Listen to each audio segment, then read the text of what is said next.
বৌমারা যখন বরের সাথে বাইরে কোথাও ঘুরতে যায়। মা আমি একটু বেরোলাম আপনার ছেলের সাথে, বেশিক্ষণ লাগবে না, কিছুক্ষণের মধ্যেই চলে আসবো, ওই আধা থেকে 1 ঘন্টা লাগবে। মা আপনার ছেলে চলে এসেছে, বাইরে দাঁড়িয়ে আছে, তাহলে আমি এলাম। হ্যাঁ হ্যাঁ আসছি। মা আমি চলে এসেছি। কি বাইরে বৃষ্টি বাবা, ভিজে গেলাম পুরো। বাড়ি ফিরে আসার পর থেকে শাশুড়ির কাছ থেকে যা শুনতে হয়। তা এসেছো মা আমার, এতক্ষণে আসার সময় হলো? কি ঝড় বৃষ্টি বাবা, কত করে বললাম যাওয়ার দরকার নেই ঝড় বৃষ্টির মধ্যে, তাও যেতে হলো মাকে আমার আজকে।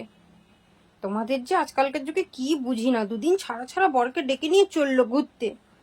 আমাদেরও বাবা বিয়ে হয়েছে, আমরাও এককালে তোমাদের মতো বউ ছিলাম, কই দুদিন ছাড়া ছাড়া গেছি কিনা তোমার বাবাকে জিজ্ঞেস করো তো। সেই যে দুর্গাপূজার সময় ঠাকুর দেখিয়ে ঘরে ঢুকাতো, আর বের করতো না, আবার 1 বছর পর। এখন দেখি তোমাদের এই কি জামা পরো বাপু, যেখানেই যাও জামা পরে যাও। কেন বাবু, শাড়ি আছে শাড়ি পরতে পারো না? শাড়ি পরলে কি সুন্দর লাগে, এই জামাগুলো পরো কেমন ট্যাং ট্যাং করে। কত আর বলবো বলো, বললেই বলবে শাশুড়ি খারাপ। যা পারো করো, তাই চোখ আছে দেখি আর কিছু বলি না। তোমাদের যা মন চায় করো।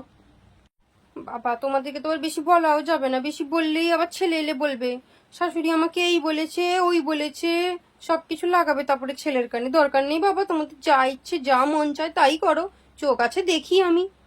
আজকে বাড়িতে ঢুকতে না ঢুকতেই শাশুড়ি মা আমাকে কতগুলো কথা শোনালো। সত্যি বাড়িতে ঢোকার সাথে সাথে এই কথাগুলো কার ভালো লাগে বলুন তো।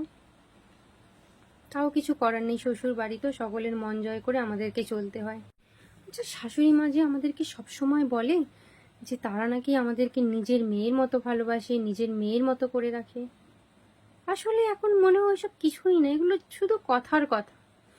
তারা যদি আমাদেরকে নিজের মেয়ের মতো করে ভালোবাসতো তাহলে আমাদের খারাপ লাগা ভালো লাগা এগুলো বুঝতো, আমাদের কোনটাতে খারাপ লাগছে কোনটা আমরা শুনতে চাই না সেগুলোও বুঝতো।